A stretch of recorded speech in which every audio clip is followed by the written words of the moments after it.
आज हमें दूसरा टॉपिक देखना है आदि इतिहास। हम कल इतिहास के बारे में बताए थे, प्राक इतिहास के बारे में समझा रहे थे, जिसमें से हमने पाषाण काल के बारे में देख लिए थे। इसमें से 4 को पाषाण काल देखे थे, पूरा पाषाण काल देख लिए थे, मध्य पाषाण देख लिए थे, नव पाषाण देख लिए थे और ताम्र पाषाण देख लिए थे। ये टॉपिक खत्म कर दिए थे प्राक इतिहास का। आज हमें दूसरा टॉपिक देखना है, इतिहास का दूसरा टॉपिक देखना है। इतिहास 3 प्रकार का है, बताए थे। इतिहास जो है वो 3 प्रकार का होता है। कौन कौन सा था? प्राग इतिहास, आदि इतिहास और इतिहास का। सीरियली देख रहे हैं हम, है ना? प्राग देख लीजिए, दूसरा आदि देखेंगे, तीसरा इतिहास देखेंगे। तो दूसरा टॉपिक क्या शुरू करना है? आदि इतिहास। चलो शुरू किया जाए।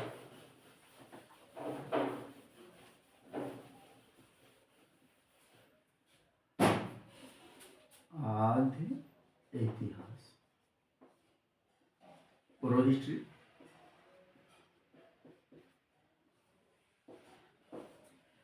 ये आदि इतिहास जो है इस काल में लिखा हुआ मिला था। चलो समझते हैं, ये कब से कब तक चला था? 2500 ईसा पूर्व से लेकर 1750 ईसा पूर्व। ईसा पूर्व जो होता है वो पीछे घटता है, ईस्वी आगे बढ़ता है, ईसा पूर्व पीछे घटता है ना? तो आदि इतिहास कब से कब तक चला था? 2500 ईसा पूर्व से 1750 ईसा पूर्व तक चला था, है ना? आदि इतिहास का जनक जॉन मार्शल को कहा जाता है। इसका जनक किसको कहा जाता है? John Marshall. किसे कहा जाता है? जॉन मार्शल को कहा जाता है। जॉन मार्शल को कहा जाता है। आदि इतिहास जो है इसमें से लिखा हुआ मिला था लेकिन पढ़ा नहीं गया था। प्राक इतिहास में कुछ लिखा ही नहीं मिला था, खाली चित्र जानता था, इधर उधर से छाप देता था। लेकिन इस काल में लिखा हुआ मिला लेकिन पढ़ा ही नहीं गया।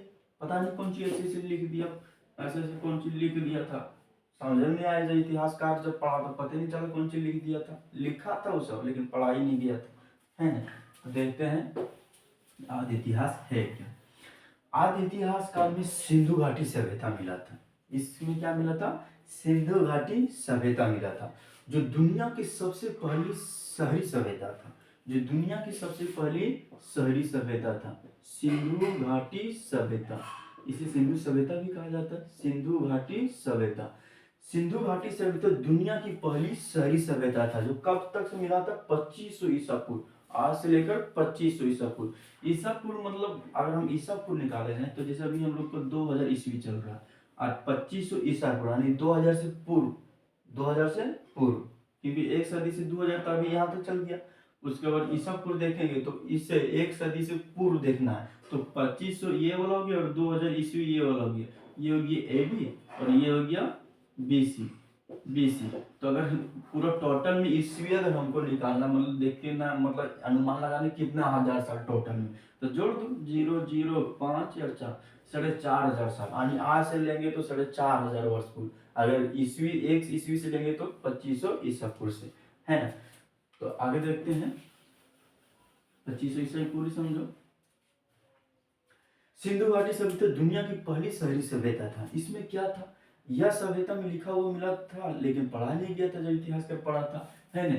इसमें सारे जितने भी सभ्यता, जितने भी शहर बसा था वो सिंधु नदी पर बसा था या सिंधु नदी के सहायक नदियों पर बसा था। क्योंकि सिंधु में बहुत सारे सहायक नदियां जाती है, जैसे में रावी नदी हो गया, चिनाब हो गया, ब्यास हो गया, सतलज हो गया, घाघरा हो गया। ये सब सारी नदियां जाकर सिंधु में मिल जाती है। और सारे नदियां जितना भी सहायक नदियां थी उस सहायक नदियों के तट पर लोग बसे थे। कोई खेती करने के लिए बसा था, कोई अपना घर बनाने के लिए बसा था, कोई कुछ बेचने के लिए बसा था, सारा अपना काम धंधा करने के लिए नदी के किनारे पर बसा था, है ना? कोई सिंधु नदी के किनारे बसा था, कोई रावी नदी के किनारे बसा था। और सारी नदियां किसमें जाकर मिल जाती थी? सिंधु नदी में। इसलिए पूरे शहर जो बसा था सिंधु नदी के तट पर या सिंधु नदी पर, तो इस शहर को क्या कहा गया? सिंधु घाटी की सभ्यता। क्योंकि सारे शहरों किस पे बसा था? चाहे सिंधु नदी पर या उससे मिलने वाली छोटी छोटी सहायक नदियों पर। तो सहायक नदी जाकर किस पे मिलती थी? सिंधु नदी पर। इसलिए इसे कहा जा गया सिंधु घाटी की सभ्यता। इसमें टोटल 350 शहर मिला।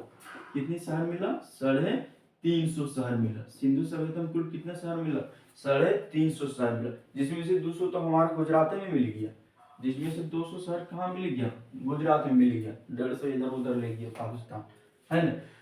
तो 350 शहर मिला। और सिंधु घाटी सभ्यता कैसा था? त्रिभुजाकार आकार का था। कैसा था?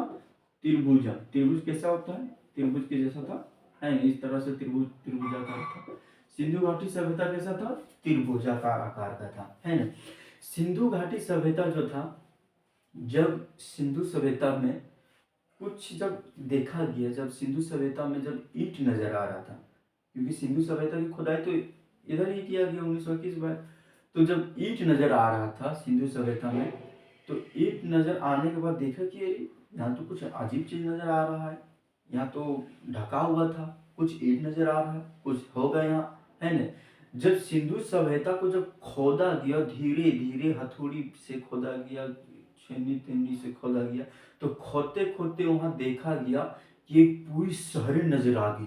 पहले तो एक ईंट नजर आ रहा था, लेकिन जब वैज्ञानिकों ने देखा यहाँ तो कुछ है ना, तो जब खोदा गया तो धीरे धीरे खोदते खोदते एक पूरा शहर नजर आ गया, जिसमें से बहुत सारी चीजें नजर आने लगी, ईंट नजर आने लगी, चौड़ी सड़कें नजर आने लगी, नालियां जो थी ढकी हुई थी। उस समय की बात कर रहे हैं, आज से 2500 ईसा पूर्व। उस समय लोगों ने इतनी बढ़िया शहर बनाए थे, स्नानागार, चौड़ी सड़कें, है ना, श्रमिक आवास, बहुत तरह तरह की चीजें नजर आने लगी थी। और जब पता लगा कि तो यहाँ था क्या, तो पता चला कि यहाँ पे आज से 2500 ईसा पूर्व यहाँ एक शहर बसा था जिसका नाम सिंधु घाटी सभ्यता था, है ना। तो सिंधु घाटी सभ्यता का आकार कैसा था, त्रिभुजाकार। अब आगे बढ़ते हैं, जब इसकी ईंट नजर आ रहा था तो इसका क्या किया गया था, खुदाई किया गया था, है ना। चलो देखते हैं, जॉन मार्शल इसका नामकरण किया था, इसका जनक कहा जाता है। जब इसका ईंट नजर आ रहा था तो चार्ल्स मेसन ने देखा कि यहाँ पर कुछ है, तो चार्ल्स मेसन ने इसका सर्वेक्षण कनिंघम करवाया। चार्ल्स मेसन ने देखा कि यहाँ पर कुछ है, चार्ल्स मेसन, तो चार्ल्स मेसन ने मैसेज दिया, किसको दिया, कनिंघम को। मैसेज किसको दिया, कनिंघम को। चार्ल्स मेसन ने मैसेज दिया कनिंघम को कि देखो यहाँ कुछ है। तो कनिंघम ने इस सभ्यता को क्या किया, सर्वेक्षण किया। कनिंघम ने सभ्यता को क्या किया, कनिंघम ने सभ्यता का सर्वेक्षण किया, है ना। जब सर्वेक्षण किया तो बोला हाँ कुछ तो है यहाँ, कुछ तो गड़बड़ है यहाँ, है ना। तो इसकी खोदाई करवाया दयाराम साहनी से 1921 में। इसकी खोदाई किससे करवाया, दयाराम साहनी से। दयाराम साहनी से कब किया, 1921